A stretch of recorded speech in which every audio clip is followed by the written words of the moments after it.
Good morning to all my students. So today I am going to give a lecture on a very interesting topic. Hope you are going to like it. So today's topic is going to be on the title Neocolonialism. First, I am going to define what is neocolonialism, or what is the real connotation of neocolonialism, who is the person actually who coined this term.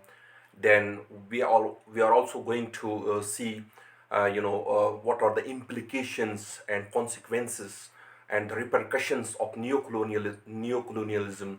Then we are also going to see the number of mechanism and devices and methods which are used by neo-colonial masters and the neo-colonial countries actually who are actually trying to have a lot of dominance over the developing countries or less developing countries or third world countries in general. So let's begin and let's start. So neo-colonialism, you can see the term is here, is the continuation or reimposition of the imperialist rule by a state, usually a formal colonial power or another independent state. So what is the the bottom line, or what is the crux of this story of this definition? So what we are getting out of this is actually what we see presently. There is not a direct type of control of the developed countries or the hefty powers or the imperial powers, or the big countries or superpowers over the third world countries or the developing countries or less developed countries. Uh, Now it is an indirect control. Now they are controlling them indirectly, particularly to those colonies who remained under colonial yoke or colonial clutches for longer period of time, and that is happening almost in a number of continents of the world. For example, in Africa, you can say in Latin America, and as well as in Asian countries. So this is a long story of the developed countries. What they are actually doing, they are using the smart ways in order to extract, in order to get a lot of benefit from the resources of less developing countries or underdeveloped world or third world countries. Now, in other words, if I put it that the causes of poverty and unemployment, which is caused by this dominance of the developed world over the less developed countries, is it causes a lot of problems. It causes a lot of economic disparities and hunger, and which we are going to look into detail. So, but what I'm trying to say here is neocolonialism is the continuation, that it is not something a new phenomena. It was there in a direct way from what we have seen in by the colonial countries like the Dutch, like the United Kingdom, and many other countries in the world, and that who are the big powers. They used to control the other countries, particularly the less developed countries or third world countries, and the third so it is that continuation of that process or reimposition of that process in a new form, by imperialist rule. And those countries who were already ruling, and they had been the colonial countries, colonial masters, this is also same thing is happening by them over in an different ways, in an indirect manner, over the less developed countries which used to be the formal colonies, over them. And now they are, especially in 1960, 1950 onwards, they got independence from that colonial yoke, and still they are under a lot of colonial dominance, which is not direct, rather it is an indirect dominance over them. And that makes them in a very deplorable and miserable, and that keeps checking over them in a lot of ways, and not providing them the space to grow up. So let's see what is actually the neo-colonialism takes the form of economic imperialism. So in by one way or other, we can say it is a kind of economic imperialism which is happening over the less developed countries, and that's what we have to understand. And another thing, how they are doing this. Actually, they are actually doing this in the name of globalization. So the globalization has become a kind of a gimmick so far as the Marxian point of view of scholars is concerned, or some other critics who make the critics of the globalization process, they say the globalization is a kind of device, or it is a kind of gimmick, or it is a kind of method by which way the cultural imperialism or economic imperialism is actually going on, and in new form, and that is something to control or to influence the developing or less developing LDCs, the less developed countries.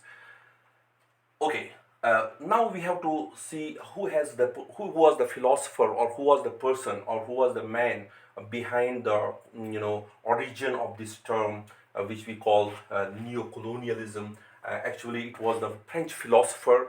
His name is Jean-Paul Sartre, who actually coined this term in 1956, and he has also written or published his work. Colonialism and Neocolonialism in 1964, and that has become a very very much popularized work.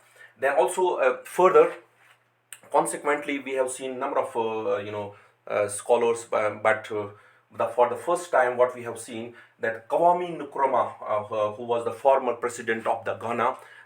Ghana is an African country, and who popularized this term of neo-colonialism in African continent, in African context, and he has also written a very important book, very prominent book, a very a masterpiece, and that is named as the neo-colonialism, the lost stage of imperialism, in 1965, written by Kwame Nkrumah. And because the Kwame Nkrumah was impressed by the work of Lenin.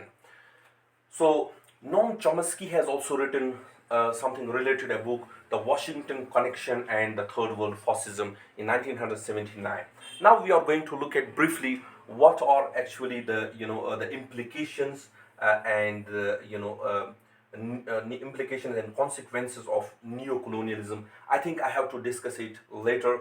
Before I have to discuss the mechanisms and the devices of neo-colonialism, that what are the actually methods, and what are the actually the devices, and what kind of mechanism is actually used by the developed countries, by the hefty powers, by the superpowers, and because they use this a lot of mockery and a lot of travesty, and in order to marginalize, in order to create a lot of poverty in developing or underdeveloped world or third world countries. And what are the devices? Quickly, first device is the political device. These developed countries, they make number of policies which are not in favor of the less developed countries, or the third world countries. There are a lot of conditionalities which will definitely actually checks the over them constantly, and it is not actually in favor of the developing countries or less developed world. Those policies are not in favor of them. The second point which I'm making here, the second device, is the foreign aid. Whenever the less developing countries, as well as the third world countries in general, or the economically poor countries, whenever they need economic assistance or economic aid, they definitely get it from the donor country, or from the World Bank or IMF. But there are a lot of conditionalities that they have to return that money with a lot of they have to give it back, return to them, and with a lot of interest, and therefore it takes a lot of time for them to pay it back, and and that makes them in a very much poor condition. So that creates some sort of principle, what we believe, that the rich people get richer, the richer countries are getting richer, or the poorest of countries are getting poor, because of they are not able to pay back that kind of foreign aid which they have gotten from this World Bank or IMF, or from the donor country. Then another point of view which I'm making here is the arms trade. What is happening in the world? The developed countries, they are doing smartly this thing, that they are selling, making a sale of lot of arms sale, ammunitions, and WMD to the less developed countries, and especially those ammunitions which are surplus ammunitions, and they get a lot of money from the developing world, and they use that money to make the to strengthen their economic capability as well as military technological capability to be the more powerful by getting that kind of sale.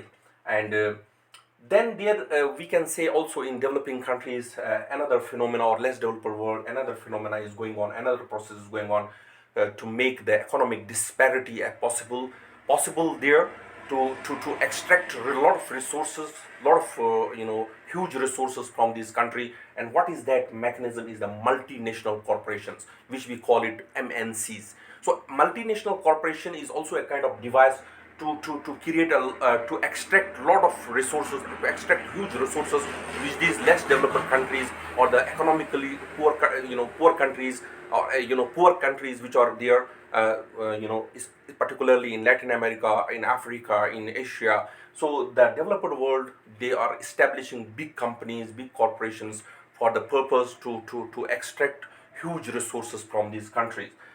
As well as they what they do also, they get a cheap labor, cheap material or cheap resources, as well as they get the cheap labor from these countries.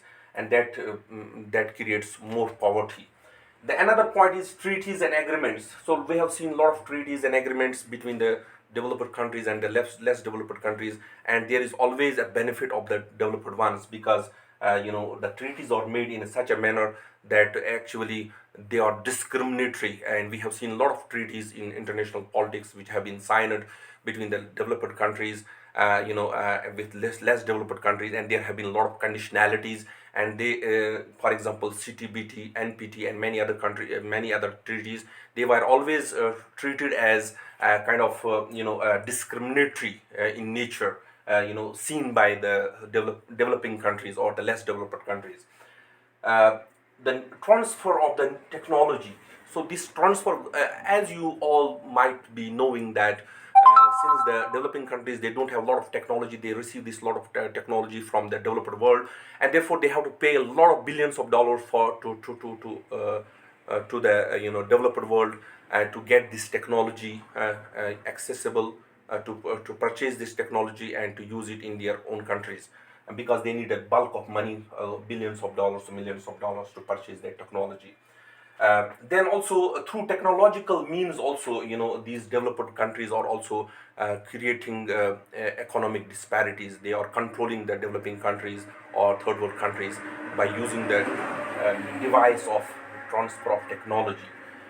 So then we have to also look now at last, in finally we have to look what are the implications, what are the repercussions, or what are the ramifications, or what is the payoff, what is the outcome of the neocolonialism process.